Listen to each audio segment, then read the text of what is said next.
நாம் வாழை இலையில் சாப்பிடுவோம். வாழை இலையை எப்படி சாப்பிடணும்னா, வாழை இலையில் சாப்பிடும்போது வாழை இலை நல்லா வந்து க்ரீன் கலராக இருக்கணும். கொஞ்சம் எல்லோவாலாம் இருக்கும் பார்த்திங்களா, அந்த இலையை விட நல்ல க்ரீன் கலரில் தான் நல்ல மருத்துவ குணம் வரும் நமக்கு.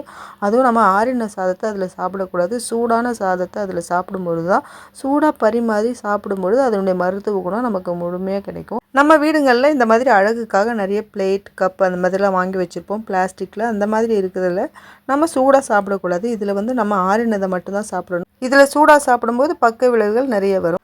தோலோடு உளுந்தை நம்ம வறுக்கும்போது அது சரியாக வறுப்படிச்சா இல்லையான்னு நமக்கு தெரியவே தெரியாது. அந்த மாதிரி இருக்கும்பொழுது நாம் கருப்பு உளுந்து வறுக்கும்பொழுது என்ன பண்ணணும்னா, கூடவே கொஞ்சம் தோல் உரித்த உளுந்தையும் அதில் போட்டு வறுக்கணும். கொஞ்சமாக ஒரு ஸ்பூன் அளவு போட்டால் போதும். அப்போ நமக்கு அதில் டிஃப்ரென்ஸ் தெரியும். அப்படி இல்லைன்னா கொஞ்சம் அரிசியும் அதில் சேர்த்துக்கலாம். அப்படி போட்டு நம்ம வறுக்கும்போது அதில் வித்தியாசம் நமக்கு தெரியும்.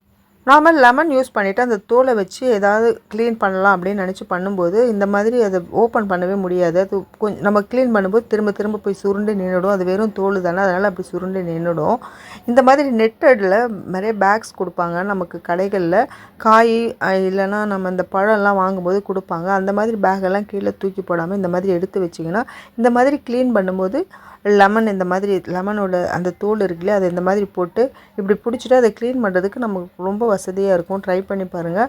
நாம் க்ளீன் பண்ணி முடிக்கிற வரைக்கும் இது சுருண்டே போகாது. இதில் நம்ம உப்போ இல்லைன்னா சோடாவோ ஏதாவது அதை தொட்டு நம்ம எந்தெந்த இடத்துல நம்ம ஸ்டவ் க்ளீன் பண்ணணுமோ, தரை க்ளீன் பண்ணணுமோ, இல்லை டைல்ஸ் எல்லாம் க்ளீன் பண்ணுறது எதுவாக இருந்தாலும் இப்படி பண்ணும்போது நமக்கு கொஞ்சம் ஈஸியாக இருக்கும். ட்ரை பண்ணி பாருங்கள்.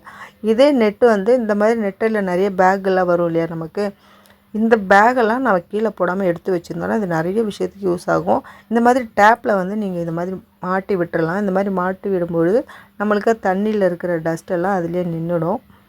சிங்க்கு பக்கத்தில் இந்த மாதிரி இதே பேக்கை வந்து மாட்டி வச்சுடுங்க. மாட்டி வச்சுட்டு இதில் நம்ம வேஸ்ட்டு தண்ணியெல்லாம் இதில் கொட்டும்பொழுது அதில் இருக்க டஸ்ட்டெல்லாம் அதில் நின்றுட்டு தண்ணி மட்டும் வடிஞ்சு கீழே போயிடும். இந்த மாதிரி இதை நிறைய விஷயத்துக்கு யூஸ் பண்ணலாம். லெமன்லாம் நம்ம வந்து பிழிவோம் இல்லையா, பிழியும் போது அதில் சாறு சரியாகவே வரவே வராது. ஆனால் இந்த மாதிரி நெட்டட் பேக் உள்ளே போட்டு நல்லா நம்ம கசக்கணும்னா இதில் இருக்கிற சாரெல்லாம் நமக்கு ரொம்ப நல்லாவே கிடைக்கும். நல்லா கசக்கிடுங்க. கசக்கிட்டு அதுக்கப்புறம் நீங்கள் கட் பண்ணிவிட்டு பிழியும் போது அதில் நிறைய தண்ணி உங்களுக்கு வந்து கடைசி சொட்டு தண்ணி வரைக்கும் அதில் வந்துடும். ட்ரை பண்ணி பாருங்கள். இது ரொம்ப யூஸ்ஃபுல்லாக இருக்கும் உங்களுக்கு.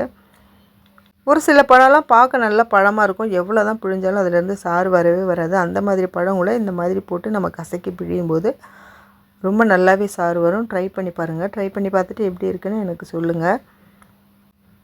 பாருங்கள் எவ்வளோ சாறு வந்திருக்குன்னு. ஒரு சில டைம் நம்ம லெமன்லாம் கட் பண்ணிவிட்டு பாதி யூஸ் பண்ணிவிட்டு மீதி பாதி அப்படியே வச்சுருவோம். அது ரொம்ப வீணாகவே போயிடும். அந்த மாதிரி டைமில் இந்த மாதிரி நம்மளுக்கு இப்போல்லாம் நம்மளாம் வாட்டர் கேன் தான் நிறைய பேர் யூஸ் பண்ணுறோம். இந்த மாதிரி கண்டிப்பாக எல்லார் வீட்லேயும் இருக்கும். இந்த கேப் வந்து அப்படியே போடாமல் எடுத்து வச்சிருக்கோம்.